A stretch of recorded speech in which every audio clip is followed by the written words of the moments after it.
So, tapusin na natin yung problem 7, 8, 9, 10. Problem 7. Okay. Rewrite nyo na lang.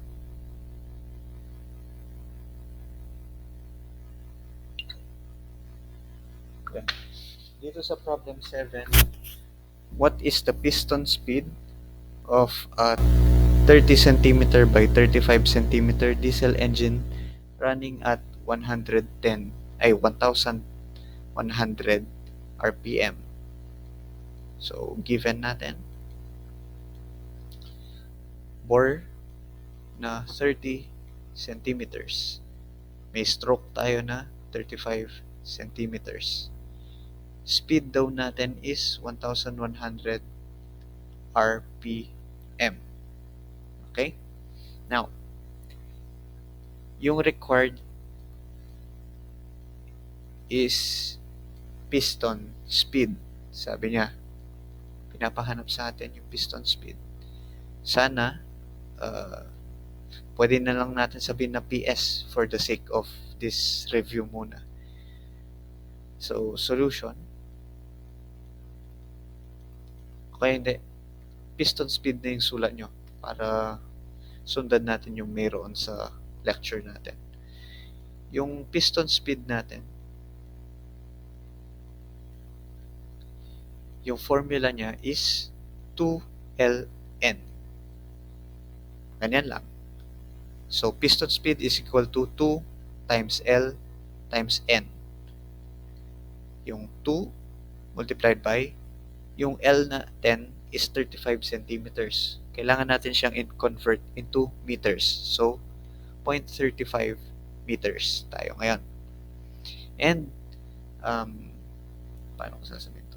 Wala naman siyang, or in this case, kapag sinabing piston speed lang, hindi siya katulad nung kanina dun sa VD.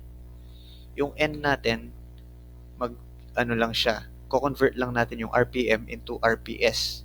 No need to divide 2.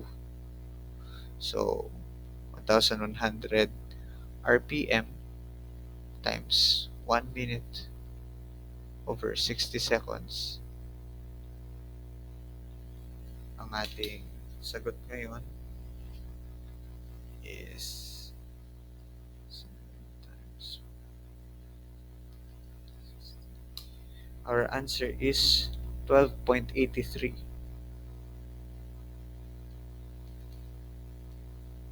So, unit analysis, or meron tayong meter multiplied by, kasi makakancel na yung minute, per second. So, we get meter per second. Meter per second lang yung ating unit. 12.83 meter per second. That is our piston speed.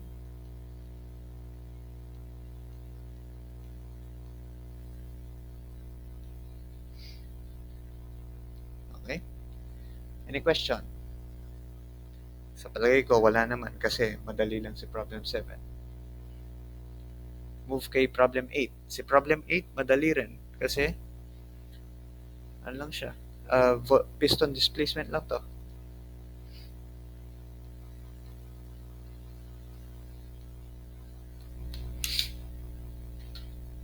Send ko siya.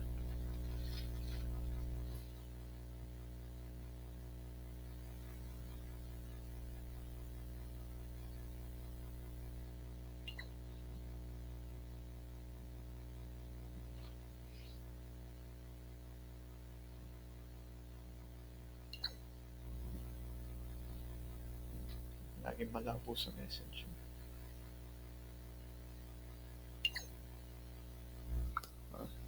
Problem 8. Determine the piston displacement of 35 cm by 45 cm 4-stroke 1,200 RPM 8-cylinder diesel engine. So, given daw natin.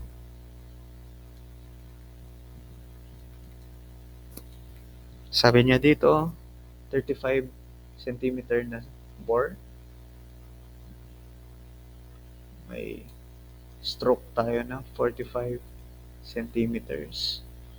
May 4 stroke daw. 4 strokes tayo. And then, speed of 1,200 RPM. Then, meron daw tayong 8 cylinders. 8 cylinders. For our required, pinapahanap sa atin is piston displacement or VD. The solution now, so si VD, siguro makakabisado na natin yung formula niya. Ulit-ulit siya kanina. VD is pi d squared over 4. Si, si pi d squared over 4, kung nagtatanong kayo saan siya nanggaling, or kasi si ma'am, ginagamit niya LA, N, NC, NP. Ito yon, yung area to. Pi over d squared over 4. Okay? Tandaan, ito yung area. Ito yung area ng ating cylinder. So, L, N, N, C, N, P. So, let's substitute values. Pi, si d squared, convert ko na into meters. 0.35 meters squared over 4. Then, multiply natin siya sa stroke. Yung stroke natin, convert natin into meters, then 0.45 meters. Yung N, yung speed, 4 stroke tayo. Convert muna natin yung RPM into RPS. So, multiply by 1 minute over 60 seconds. Divided by 2. Kasi 4 stroke. 4 stroke yung diesel engine natin. So, NC, which is the number of cylinders, and NP, walang naka-indicate. So, assume natin na single acting lang siya. Then, we get VD, we get ano siya? 5 times 35 squared over 4 multiplied by 0.45 multiplied by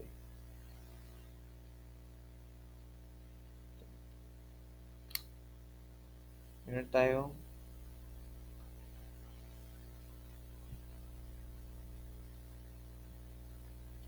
wait lang, divided by 60 divided by 2 4 point bakit 4.1 ay hindi, multiplied by 8 pala, sorry, multiplied by 8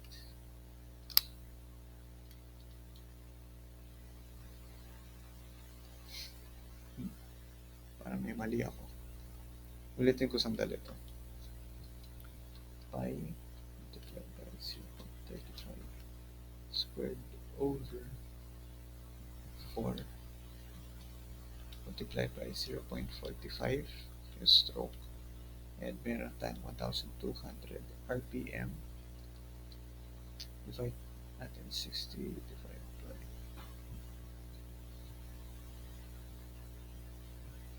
2 times 8. Okay. Makukuha natin 3.4 3.46 unit. May square meters tayo doon, multiplied by meters natin dito, meter natin doon. Then ito, makancel yung per minute, magiging siyang per second. So we get cubic meters per second. Kung titignan nyo yung notes ko, yung sinend kong notes, mali. Hindi ko nasulat yung divide by 2. Hindi ko nasulat yung divided by 2. Pero tama pa rin yung sagot. So, meaning, na-input ko siya sa calculator, hindi ko lang nasulat sa solution. So, maging careful na lang tayo doon. Pati ako, nagkakamali. Pero tama yung na-calculator ko. So, any questions para sa problem 8? No more na, pre. No more. Okay, problem 9. Diretso na tayo. Next one.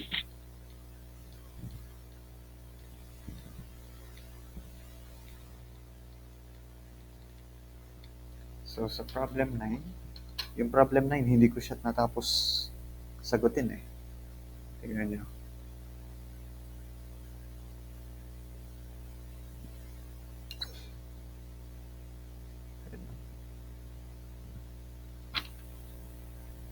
I-picture ko sa yan.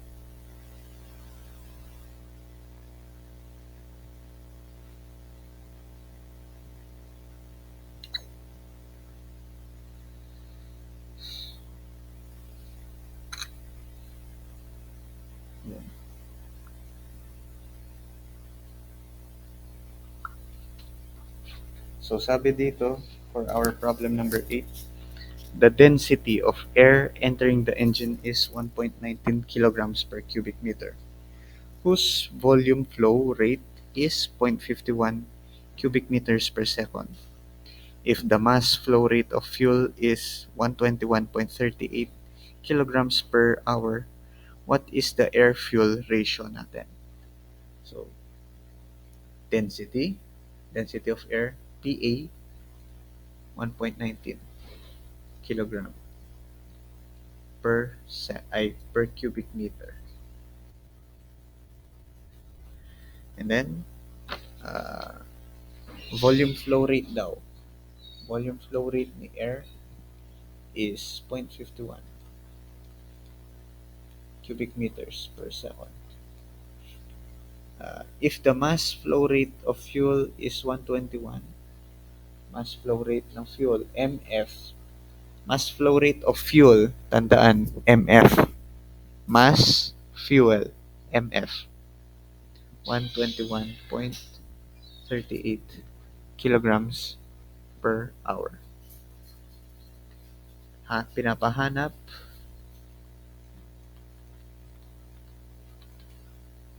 is A over F, air-fuel ratio. So, solution for our solution, makukuha natin, ano kaya? Kasi si air-fuel ratio,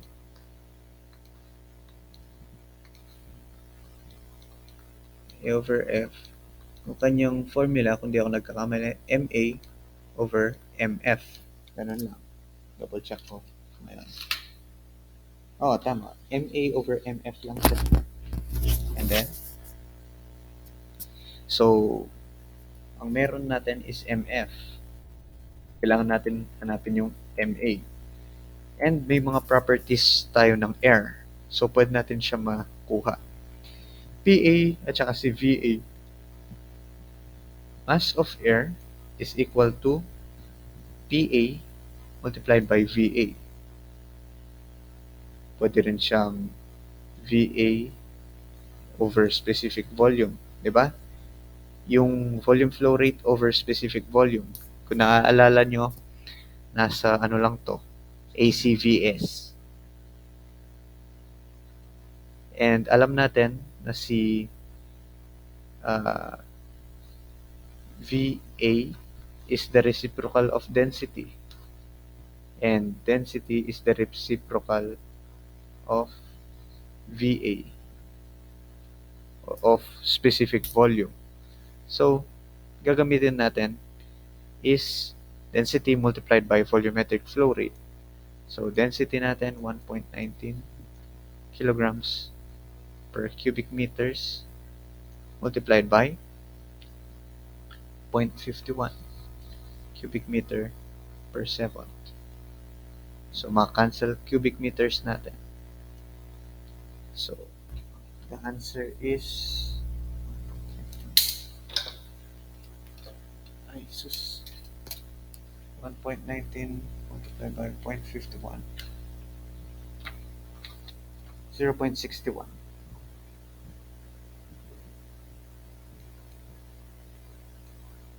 kilogram per second. Bakit siya kilogram per second? Kasi may kilogram na lang and may per second na lang. So, this is the mass flow rate ng air. And then, AF natin ngayon is MA over MF.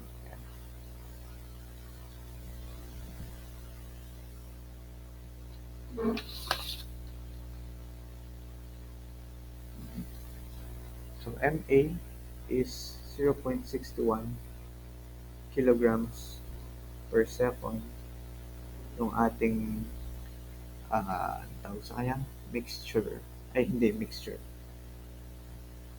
mass of fuel 121.38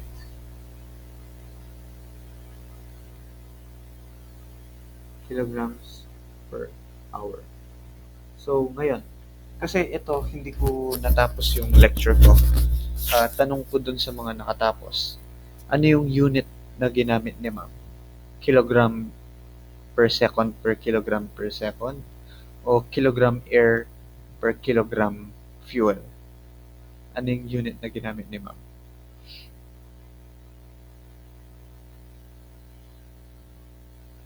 Kilogram air over kilogram fuel. Okay, sige. Bali, ganito yung gagawin natin. Itong kilogram per second, stay lang siya, yung sa taas. Itong kilogram per hour, convert natin yung hour into seconds. So, multiply natin 1 hour over 3,600 seconds. Cancel si kilogram hour, cancel si seconds. Technically, maka-cancel rin si kilogram natin. Kaso, may units pa lang na kailangan. So, ganito niyan siya. Compute muna natin. 0.61 divided by 121.38 times 3,600. 0.61 divided by 121.38.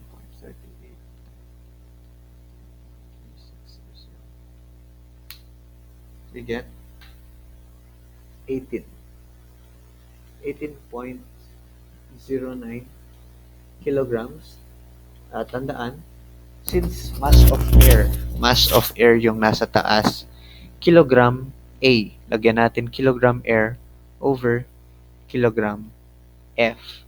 Kilogram air per kilogram of fuel. Ito yung ratio natin.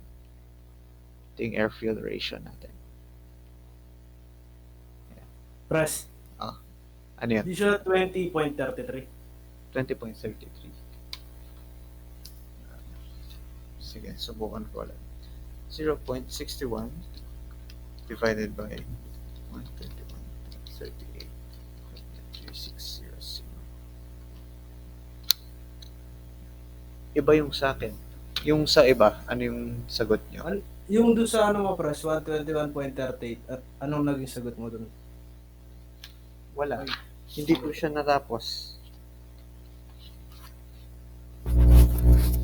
Hindi ko natapos yung sa ano. Yung sa sinet ko. Yung iba, ano yung sagot nila dito? Yung mga batch 1, ano yung sagot niya dito?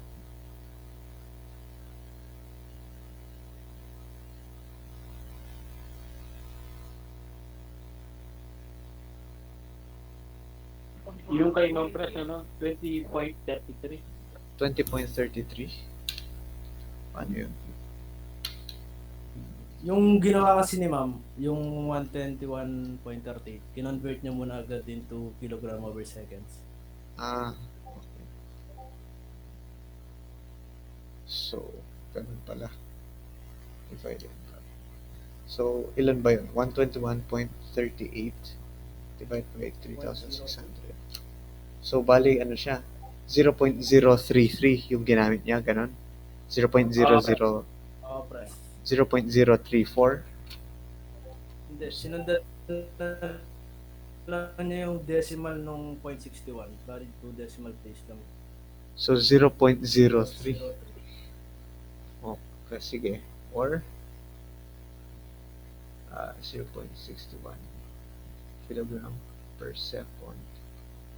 Tapos, 121.38 kilogram per hour.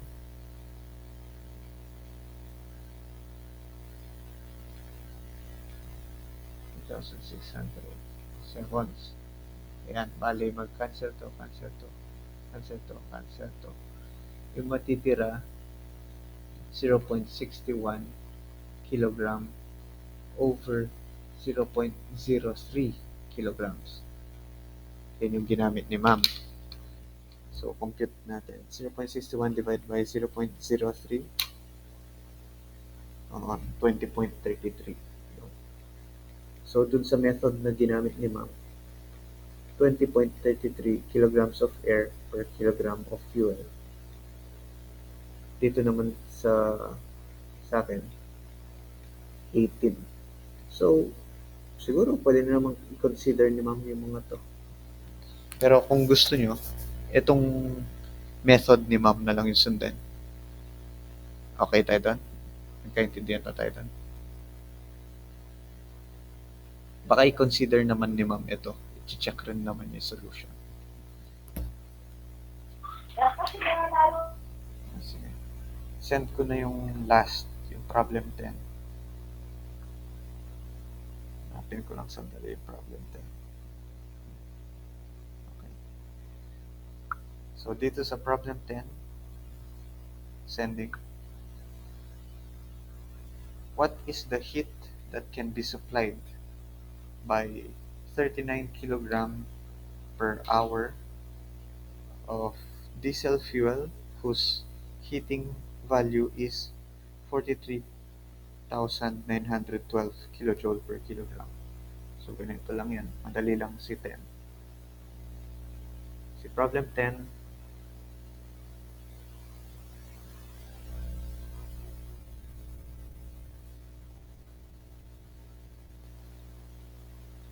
ay, nag-record ba ako? Tama. Okay, puti na lang. Problem 10. Alam ko hindi ako nag-record. Given natin, meron daw tayong mass. What is the heat that can be supplied by diesel fuel? 39 mf, 39 kilogram per hour. Whose heating value, yung heating value QH. QH 43,912 kilojoule per kilogram. Required natin. Pinapahanap is heat supply. So QS, di ba? And for our solution, yung QS natin is just equal to MF multiplied by QH. So, kumpleto na yung properties or variables natin. Input na lang natin. Okay. Yung MF natin, 39 kilogram per hour. And itong hour, pwede natin siyang i-convert into seconds. So, 1 hour over 3,600 seconds. Multiplied by heating value, which is, ano to? 43,912 kilojoule per kilogram. And our heat supplied now is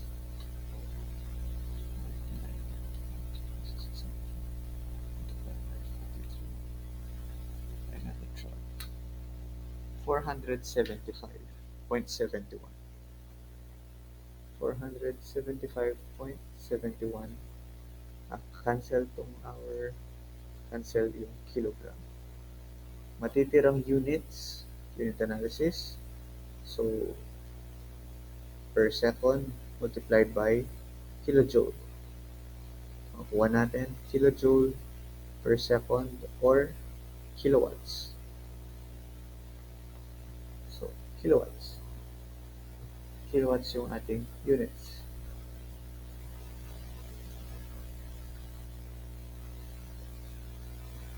So, ayan. That concludes our review. So, na-cover natin lahat ng problems. So, nasa inyo kung pahinga na kayo or practice nyo pa. Sulat nyo na lang yung mga formulas sa index card. Then, okay na tayo. May questions pa ba? Wala na, pres. Wala na? Wala na, pre. Thank you, pre. Sige. Thank So, you, thank you. sige, upload ko na lang yung mga videos para ma-review nyo. Sige, tas isi-send ko na lang yung PDF na to. Sige, good night.